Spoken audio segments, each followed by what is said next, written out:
11 शहरों में ये ज़लज़ला आया है। सही। और ये ज़लज़ला बहुत सख्त नौइयत का था। इसमें कई सारे शहर ऐसे हैं जो मुकम्मल तौर पर ख़त्म हो गए। तुर्की में जो ये हालात चल रहे थे, तो रिलीफ वर्क के हवाले से दीनी मदारिस की वहाँ पर आपको कोई खिदमत नज़र आई हैं? और तुर्की के एक अच्छे ताल्लुकात हैं। बिल्कुल है। उस ताल्लुकात की बेहतरी में हम क्या किरदार अदा कर सकते हैं, वो हमने अदा करने की कोशिश की है कि जो लोगों के लिए सरप्राइज़ नहीं था, हैरान कुन नहीं था कि यार पाकिस्तान से हमें ऑक्सीजन मिल रही है। अस्सलाम वालेकुम वरहमतुल्लाहि वबरकातुहू। इस वक्त हम मौजूद हैं इदारतुल हरमैन अल इस्लामिया में और मेरे साथ मौजूद हैं मुफ्ती तलहा अतीक अर्राई साहब, जो कि हालिया चंद दिनों में तुर्की का सफ़र करके आए हैं। और ये तुर्की का सफ़र हमारा अल्हम्दुलिल्लाह रिलीफ वर्क के हवाले से था। आपके इल्म में होगा कि तकरीबन 1 माह कबल वहाँ पर ज़लज़ला आया, तो दुनिया भर से इमदादी टीमें गईं और अल्हम्दुलिल्लाह हमें ये एज़ाज़ हासिल हुआ कि इदारतुल हरमैन की तरफ से नुमाइंदगी करते हुए मुफ्ती तलहा अतीक अर्राई साहब वहाँ पर तशरीफ़ लेकर गए। वहाँ पर इनकी क्या कारगुजारी रही, क्या हमारी जो है ना वहाँ पर खिदमत रहीं, आज हम मुफ्ती तलहा अतीक साहब से इस हवाले से डिस्कशन करेंगे इंशाल्लाह। सबसे पहले मुफ्ती साहब बहुत शुक्रिया, आपने वक्त दिया और हम आपको खुशामदीद कहते हैं कि आप ये मुबारक सफ़र करके आए। तो सबसे पहले हम आपसे ये जानना चाहेंगे कि इस सफ़र के दौरान आपने नुमाइंदगी की इदारतुल हरमैन अल इस्लामिया की, तो इदारे की तरफ से क्या खिदमत वहाँ पर रहीं, वो हम चाहेंगे कि हमारी ऑडियंस उस हवाले से थोड़ी सी उनको वाक़फ़ियत हासिल हो। बिस्मिल्लाहिर्रहमानिर्रहीम। सबसे पहले तो आपका बहुत शुक्रिया। और उसके बाद देखा जाए तो ये इदारे की नुमाइंदगी नहीं थी, बल्कि ये पूरे मुल्क की नुमाइंदगी थी कि बहैसियत पाकिस्तानी होने के हम वहाँ गए और हम अपने भाइयों के साथ खड़े हुए और हमने काम किया। अल्हम्दुलिल्लाह ये जितने इलाके थे उनमें से अक्सरियत में हमारा जाना हुआ। तकरीबन ये तुर्की में अगर हम बात करें तो 11 शहरों में ये ज़लज़ला आया है। सही। और ये ज़लज़ला बहुत सख्त नौइयत का था। इसमें कई सारे शहर ऐसे हैं जो मुकम्मल तौर पर ख़त्म हो गए। और आपको मालूम है तकरीबन कोई 50,000 के करीब इसमें अमवात हुई हैं और कुछ मैयतें तो निकल गई, बाकी अभी तक मलबे तले हैं। तो इदारतुल हरमैन के प्लेटफॉर्म से जो मशवरे में तय हुआ, हमारा वहाँ जाना हुआ, तो हमने वहाँ बड़े पैमाने पर रिलीफ वर्क किया और अब भी कुछ ना कुछ वहाँ काम जारी है। रिलीफ वर्क के हवाले से सरेदस्त जो काम हो सकता था वो ये था कि उनको पहनने के लिए कुछ चाहिए था क्योंकि सर्दी बहुत है, खाने के लिए कुछ चाहिए था क्योंकि वहाँ अशिया खुर्दोनोश, तो क्या पूरे के पूरे शहर ख़त्म हो गए। जब एक शहर ख़त्म होता है तो वहाँ घर भी ख़त्म हो जाते हैं, अस्पताल भी ख़त्म हो जाते हैं, मार्केटें भी ख़त्म हो जाती, दुकान भी ख़त्म हो जाते हैं, ग्रोसरी की जितनी अशिया हैं वो वहाँ मुयसर नहीं थी।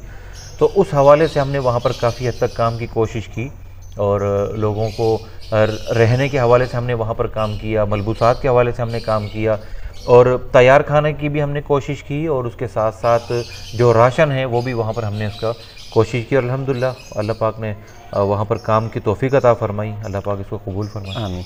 अच्छा, आपने माशाल्लाह पूरे पाकिस्तान में भी काम किया, हम सब ने मिलकर किया, तो आपको क्या फ़र्क नज़र आया पाकिस्तान में काम करना और वहाँ पर काम करना? चूँकि दोनों बहुत ही ज़्यादा मुख्तलिफ़ ममालिक हैं, मुख्तलिफ़ वहाँ का कल्चर है, मुख्तलिफ़ लोग हैं, तो आपको खुदा न खास्ता वहाँ पर किसी तरह कोई मुश्किलात तो पेश नहीं आई, या फिर कौन से आपके तजर्बात या तो बहुत अच्छे साबित हुए होंगे या फिर खुदा न खास्ता तल्ख़ तजर्बात होंगे, हम चाहेंगे वो भी आप शेयर करें। देखिए, पाकिस्तान और वहाँ में सबसे बड़ा बुनियादी फ़र्क तो ये है कि यहाँ पर हर इदारा जो चाहता है वो उठकर काम शुरू कर देता है, वहाँ ऐसी नौइयत नहीं है। अच्छा। वहाँ पर जितना भी हमारा रिलीफ वर्क नज़र आया है वो तकरीबन कोई 5-8% होगा, 10% होगा। उसकी वजह क्या है?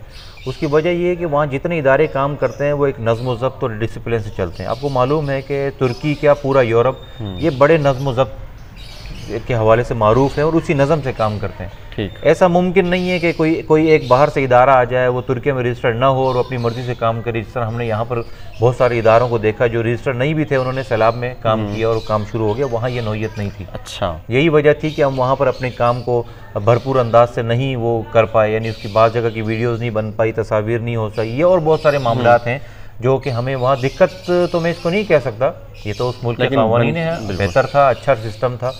दूसरा मसला ये था कि वहाँ पर अशिया खुर्दोनोश चूँकि यहाँ के हवाले से बहुत फ़र्क है। अब जिस तरह से यहाँ हमारा राशन एक 4-5 हज़ार में बन जाता है, तो वहाँ ऐसा नहीं था। वहाँ 8-10 हज़ार, 12 हज़ार, 15 हज़ार पाकिस्तानी वहाँ राशन बनता है। दूसरे मिकदार वही पाकिस्तानी, मिकदार वही तकरीबन। अच्छा। वहाँ के लोग कुछ मुख्तलिफ खाते हैं यहाँ के, लेकिन तकरीबन खाने पीने की चीज़ें वही। इसी तरह जो खेमे हम यहाँ लेते हैं 7,000, 8,000, 10,000, 12,000, 15,000 के हमने खेमे लिए।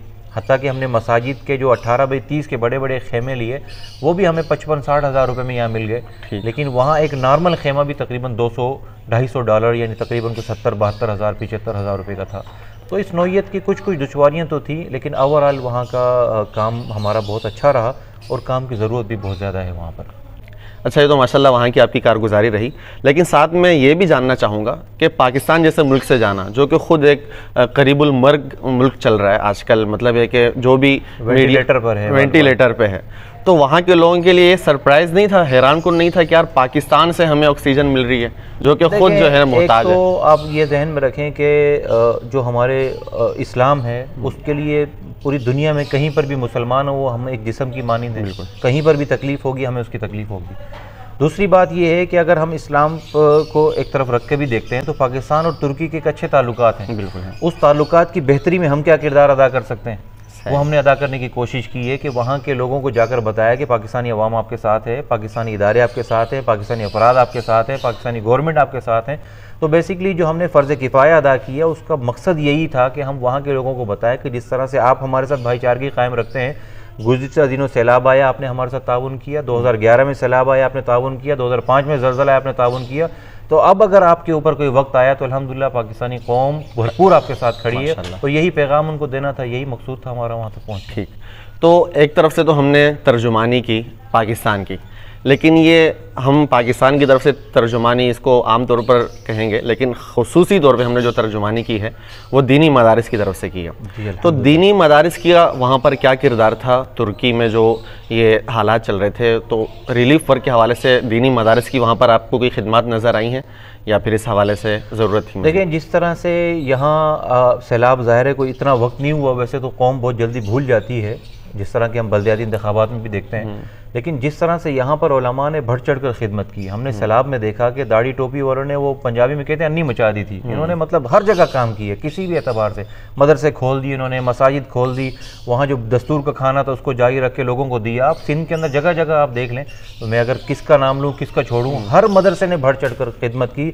जो मदरसा खुद ताउन नहीं कर सकता, जिस तरह उथल में आपने भी देखा, आप हमारे साथ थे, तो उन्होंने क्या किया कि भाई हमारे पास तो राशन नहीं है, देने के लिए कोई चीज़ नहीं, जगह हमारे पास है, तो उन्होंने जगह दी, अफराद दी हमें। हमारे जो साथी हमारे साथ हैं उन्होंने देखा कि उथल में या और जहाँ जहाँ हम गए, हमें जो बेसिक जो हमारा बेस कैंप बना वो मदरसा बना। बिल्कुल। उन्होंने कहा भाई हमारे पास देने के लिए कुछ नहीं, अफराद हैं हमारे पास जगह है।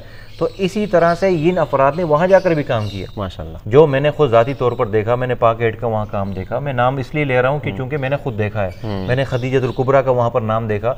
तो और इस तरह से बैतुस्सलाम का तो जाहिर है, तो मतलब ये तो सूरज को चराग दिखाने वाली बात हो गई।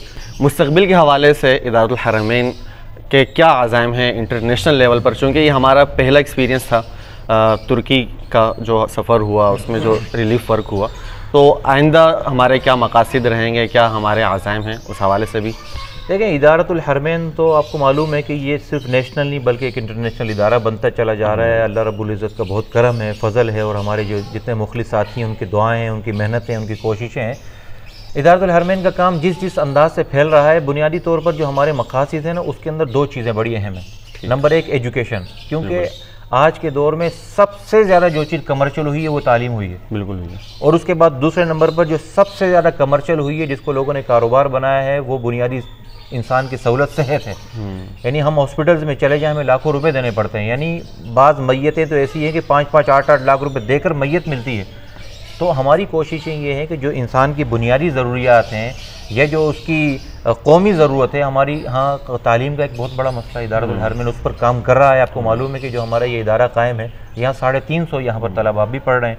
उसके साथ साथ जो इंसानों की जो दूसरी ज़रूरत है उसकी सेहत है, उस हवाले से इदारतुल हरमैन अभी इंशाअल्लाह करीब एक डिस्पेंसरी कायम करने जा रहा है, उसकी कोशिश है। और उसकी तीसरी चीज़, हम लोगों को बिठाकर खिलाने के उसमें नहीं है। हम लोगों को चाहते हैं कि हम लोगों को हुनर दें, उनको हम कोई ना कोई काम सिखाएं। यानी हमारे पास अगर असबाब हो तो हम किसी को रक्षा दिला दें, किसी को बिठाकर हम कारपेंटर का काम सिखा दें, किसी को हम वेल्डर का काम सिखा दें। आपने देखा होगा कि हमारे पास इस वक्त भी 50 के करीब तकरीबन ख़वातीन हैं जो सिलाई सीख रही हैं। इसी तरह मेहंदी सीखेंगे, अभी ईद आ रही है, उससे पहले उनको मेहंदी सिखाई जाएगी। अगर वो एक खातून है, बेवा है या बेसहारा है या मुतल्लका है, अगर वो खातून एक हाथ पे मेहंदी के आम तौर पर 150-200 रुपये लेते हैं, चलो वो 100 रुपये लेगी, नहीं तो 50 रुपये वो लेगी। अगर वो 10 हाथ के पर भी मेहंदी लगाती तो भाई 500 रुपये वो घर ले जा रही है ना, तो क्या बुरा है। इसी तरह से जो हमारा सिलाई सेंटर कायम है, तो उसके अंदर वो कपड़े सीना सीख लेगी तो अगर मार्केट में एक सूट के 500 रुपये लिए जाते हैं, 400 रुपये लिए जाते हैं, वो खातून अगर 300 लेगी और रोज़ाना 2 सूट भी सिएगी तो 600 रुपये 18,000 रुपये महीने का आ रहा है। तो कम से कम ये है कि दर की ठोकरें खाने से वो बच जाएगी। फिर दूसरा इससे और बड़ा मसला ये है कि जिस तरह से हमारा माशरा तबाह बर्बाद होता जा रहा है, उसके अंदर जो ख़वातीन के जो मामलात हैं, आपको मालूम है हवस इतनी बढ़ गई है कि जो भी खातून अगर अपनी ज़रूरत से भी आती है तो हम उसको हवस की निगाह से देखते हैं। तो मैं ये चाहता हूँ कि जो बेवा ख़वातीन है, मुतल्लका ख़वातीन है या बेआसरा ख़वातीन है, वो कम से कम ऐसे हुनर सीखें कि उनको किसी के सामने जाकर झोली ना फैलानी पड़े। फिर झोली फैलाने के बाद अपनी इज़्ज़त को नीलाम ना करना पड़े कि मेरे घर रोटी आ जाए, मेरे बच्चा को आटा, उसको रोटी मिल जाए, उसको खाना मिल जाए, सब्ज़ी मिल जाए। तो कोशिश ये है कि लोगों को हुनरमंद बनाया जाए, बिठाकर खिलाया ना जाए, बल्कि उनको हुनर दिया जाए, वो उस हुनर के ज़रिए फिर अपने आप को भी पालें, अपने बच्चों को भी पालें। इस हवाले से फिर जितने इक़दाम हैं हम इंशाल्लाह तदरीजन इसको कर रहे हैं, इंशाल्लाह अल्लाह पाक कामयाब फरमाएंगे इंशाल्लाह। और इस वक्त के अगर मैं बात करूँ तो इस वक्त मेरी कफ़ालत में तकरीबन इदारे की कफ़ालत में तकरीबन जो ज़ाहिर है मैं एक ज़िम्मेदार हूँ तो उसकी निस्बत इसलिए अपनी तरफ की जाती है, वरना मेरी क्या मजाल है कि मैं तो अगर किसी को एक चावल का दाना भी नहीं दे सकता हूँ। ये सब अल्लाह का फ़ज़ल है। तकरीबन 215 घराने ऐसे हैं कि जिनको हर महीने हमारी तरफ से मुकम्मल तौर पर कफ़ालत की जाती है, और उनको अशिया खुर्दोनोश के साथ साथ आपको मालूम है, आपसे बेहतर कोई नहीं समझता, उनको हम दवाइयाँ देते हैं, उनको हम घरों के किराए देते हैं, उनको हम और बहुत सारी चीज़ें हैं। जहेज़ किसी को दिया जा रहा है, कोई गांव जा रहा है, मरीज़ को लेके जा रहा है, गाड़ी के किराया नहीं है, किसी का जो है ना और मसला है, किसी के ऊपर कर्ज़ है तो वो कर्ज़ की अदायगी होती है। तो इस तरह के तो बहुत मामला कंटिन्यू चल रहे हैं, लेकिन उसके साथ साथ ये हुनरमंदी के जो काम है इंशाल्लाह वो भी हमारी तरजीहात में, और इंशाल्लाह हम उसको जल्द पाए तकमील तक पहुँचाएंगे इंशाल्लाह। अच्छा मुफ्ती साहब, माशाल्लाह आज के दौर में, ख़ास तौर पे महंगाई के दौर में जो कि मुल्की हालात चल रहे हैं, इसमें मुश्किल होता है कि एक इंसान जो अपने घर को भी अच्छी तरह से चला सके। फिर इन हालात में अपने घर से बाहर निकलना, इदारे से बाहर निकलना, शहर से बाहर निकलना, फिर मुल्क से बाहर निकलना, इसके लिए तो एक अच्छी खासी जो है रकम चाहिए होती है। और फिर ये समझा जाता है कि यार ये लगता है कोई डॉलर का दरख्त लगाया हुआ है, वो वहाँ से पैसे आ रहे हैं। तो मेरा आपसे सवाल सिर्फ ये है कि ये जो इतने एक्सपेंसेस होते हैं, इतने अखराजात होते हैं, तो ये आप कहाँ से पूरा करते हैं? आपको कहाँ से फंडिंग होती है और कहाँ से ये सारे पूरे होते हैं? आपके जो सवाल है ना, इसके दो रुख हैं। पहला रुख तो ये है कि हम यहाँ इतने गरीब छोड़कर बाहर क्यों गए। लेकिन दुनिया जो है ना, ये गिव एंड टेक का नाम है, कुछ लो कुछ दो।